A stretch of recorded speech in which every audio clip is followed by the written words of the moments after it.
এই গাড়ি করে বাড়ি ফিরছিলেন নাকাশিপাড়ার কংগ্রেস নেতা আনিসুর এবং তার ছেলে গাড়ি চালাচ্ছিল এমনটা কিন্তু জানা যাচ্ছে। প্রথমে এই গাড়িটি যখন বেথুয়া থেকে নাগাদির রেল গেট পার করে অর্থাৎ রেলের যে সাবওয়ে সেই সাবওয়ে তলা দিয়ে যখন ওপরে ওঠে তখনই গাড়িটি স্লো হয়ে যায়, অর্থাৎ উঁচুতে ওঠা পাশাপাশি বাম্পার থাকার কারণে গাড়িটি যখনই স্লো হয়ে যায় তখনই তার গাড়িতে শাবল দিয়ে আঘাত করা হয়, বিভিন্ন জায়গায় রড দিয়ে আঘাত করা হয়, কাঁচ ভেঙে ফেলা হয়।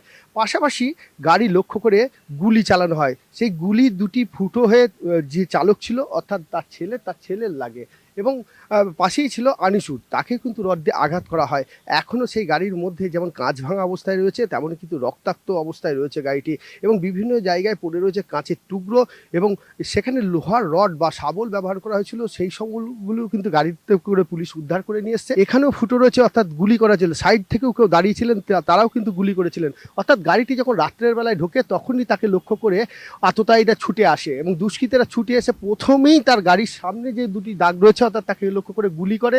যখন সে গেট খুলতে বাধা দেয় তখন তার এই কাঁচ ভাঙা হয় এবং কাঁচ ভেঙে তাকে কিন্তু আরও গুলি চালানো হয় এবং কাঁচ যখন সে পাল্লা খুলতে না চায় তখনই কিন্তু তার পাশেই আরেকটি ফুটো রয়েছে অর্থাৎ গুলি করার, এইখান থেকেও তাকে লক্ষ্য করে গুলি করা হয়। যখনই আনিসুরকে বাধা দিতে যাওয়া হয় তখনই কিন্তু তার ছেলেকেও গুলি করে হত্যা করা হয়। অর্থাৎ এই ঘটনার তদন্ত শুরু করেছে পুলিশ। কত রাউন্ড গুলি চলেছে, গাড়িটি ঝাঁঝরা হয়ে গেছে, সমস্তটাই তদন্তের পর স্পষ্ট হবে। তবে পুলিশের প্রাথমিক অনুমান যে এই ঘটনার সঙ্গে রাজনৈতিক যোগ রয়েছে, আর যে কারণেই হরনগর গ্রাম পঞ্চায়েতের প্রধানকে নিয়ে এসে জিজ্ঞাসাবাদ করা হচ্ছে কারা কারা এই ঘটনার সাথে যুক্ত, কি কি কারণ রয়েছে, সমস্ত বিষয় জানতেই পুলিশ তদন্ত শুরু করেছে। প্রথম কথা যেটা বর্বর ঘটনা, নৃশংস ঘটনা, যেখানে বাবার সঙ্গে সঙ্গে তার সন্তানকে পর্যন্ত আজকে খুন করে দেওয়া হলো। যে সন্তান পড়াশোনার জন্য লন্ডন যাচ্ছিল তাকে এইভাবে নৃশংসভাবে খুন করার মধ্য দিয়ে একটা প্রতিহিংসার চরিত্র আমরা দেখতে পাই। এবং আমি এটা খুব ভালো করে জানি এখানকার পুলিশ তাকে যদি আগেও এই ঘটনা ঘটার আগেও তাকে কোনো না কোনোভাবে তাকে খবর দেওয়া হয়েছিল যে কিছু একটা বড় সড়ো ঘটনা ঘটতে পারে। এখানকার পুলিশের ভূমিকা অত্যন্ত ন্যাক্কারজনক। এখানকার পুলিশ যদি তৎপর থাকতো, এখানকার পুলিশ যদি দক্ষতা দেখাতে পারত, এই ঘটনা হয়তো এড়ানো যেত। এই ঘটনা কুড হ্যাভ বিন অ্যাভার্টেড, এটা কিন্তু এড়ানো যেত বলে আমি নিজে মনে করি। এখন ব্যাপার হচ্ছে যে সরকার পাল্টেছে, কে কার দলে, তৃণমূল নানা রকমের।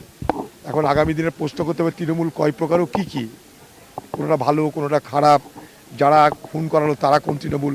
বাংলার মুখ্যমন্ত্রী নিজে ঘোষণা করছেন আসামির নাম, পুলিশ বলার আগে বাংলার মুখ্যমন্ত্রী নিজে বলছে আসামি কে। যখন বাংলার মুখ্যমন্ত্রী জেনেই গেছে আসামি কে, তাহলে তদন্ত সেখানেই সমাপ্ত হয়ে যাচ্ছে। বাকি তারা কারা খুন করলো, যার কথা বলছে সে তো জেলে, কিন্তু বাকি যারা তার কথা খুনটা করলো তারা কারা? তৃণমূলের লোকেরা মেরেছে। আমরা তো সবাইকে আইনের শাসন দিচ্ছি, তামান্নার ক্ষেত্রেও দিয়েছি। ওখানে জব্বর শেখ জেলে আছে, জেল থেকে মারিয়েছে প্রাথমিকভাবে। এসপি আমাকে যা জানিয়েছে, অ্যারেস্ট হয়েছে ওখানে জব্বর শেখের স্ত্রী অ্যারেস্ট হয়েছে, যিনি তৃণমূলের প্রধান। তবে সে একটা এখানকার প্রমিনেন্ট কংগ্রেস নেতা ছিল, এখানকার শক্তিশালী কংগ্রেসের নেতা ছিল আনিসুর। সে তার হয়তো এখানটা অনেক প্রতিবাদের কাহিনী আছে, অন্যায়ের বিরুদ্ধে লড়াই করার কাহিনী আছে, তাতে হয়তো কেউ প্রতিহিংসা চরিতার্থ করতে পারে। এগুলো তদন্তের বিষয়, আমি আন্দাজে কিছু বলতে পারি না। পুলিশ মন্ত্রী আমি তো নয়, পুলিশ মন্ত্রী বলেই দিয়েছে যে খুনিকে, খুনি কোথায় সব বলে দিয়েছে। কিন্তু জেলখানার ভিতর থেকে বসে খুন করানো যায় এই বাংলায়, এটা তো আগে জানা ছিল না আমাদের, এই জেলখানার ভিতরে বসে বাইরে খুন করানো যায়।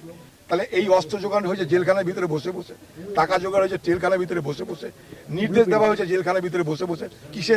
হয় মোবাইলে, না ইন্টারভিউতে। ইন্টারভিউ যখন হয় তখন সেখানে সিকিউরিটি থাকে, তাহলে মোবাইল যদি থাকে তাহলে জেলখানার ভিতরে সিকিউরিটির অবস্থা বুঝুন।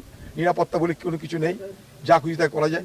কে কার সঙ্গে সেটা খুঁজে বার করতে ট্র্যাকিং করা মুশকিল।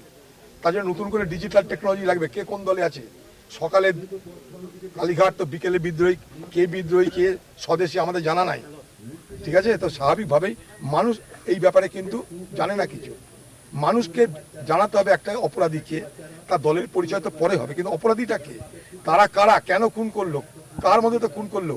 আজকে যারা অপরাধীরা, লক্ষ্য করবেন অপরাধী মানে তারাই হয় যেমন সাপ বুঝতে পারে আগে ভাগে গর্তে ঢুকে যায় যে কখন বেরোতে হবে কখন ঢুকতে হবে, অপরাধীরা তেমনি সাপের মতন চলাফেরা করতে পারে। তারা জানে কখন গর্ত থেকে বেরোতে হবে। কোনো না কোনো জায়গা থেকে মদত তো অবশ্যই পেয়েছে, সেই মদত পেয়েছে বলে এতবার হিম্মত দেখাতে পেরেছে। খুন করার সাহস দেখাতে পেরেছে। তৃণমূল জমানা তো নেই এখন, তা তৃণমূল জমানায় কার কাছে ভরসা পেত? তৃণমূল জমানায় সেটা আমরা জানি, তৃণমূল জমানায় সরাসরি পুলিশ ছিল তাদের সঙ্গে। আজকে জমানায় ভরসাটা পেল কোত্থেকে খুন করানোর?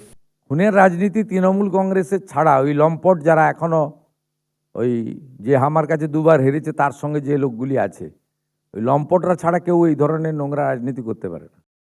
অপরাধী সবসময় সরকারি আশ্রয়ের জন্য লড়াইতে থাকে, সরকারি আশ্রয় না পেলে অপরাধ করা যায় না, এটা কিন্তু সবাই জানি আমরা। এই বাংলায় এইভাবেই অপরাধ হয়, রাজনীতির বাইরে বাংলা অপরাধ করার ক্ষমতা খুব কম ক্রিমিনালের আছে। এটা কোন ধরনের ক্রিমিনাল আমি জানি না, কিন্তু এই নৃশংস বর্বর ঘটনা, একটা বাচ্চা ছেলেকে শুধু হত্যা করে দেওয়া হলো, সারা বাংলার মানুষ চিৎকার করছে, এ কোন পরিবর্তনের জমানা এলো আমাদের? নাকাশিপাড়ায় কংগ্রেস নেতা এবং তার ছেলেকে গুলি করে খুন করার ঘটনায় হরনগর পঞ্চায়েতের প্রধান ফতেমা বিবি সহ 3 জনকে গ্রেপ্তার করে কৃষ্ণনগর আদালতে পাঠালো নাকাশিপাড়া থানার পুলিশ। এই ঘটনার আরও বেশ কয়েকজনকে আটক করে জিজ্ঞাসাবাদ চলছে। নদিয়া থেকে ক্যামেরায় তুষার সাথে মধুকুণ্ডু, TV9 বাংলা।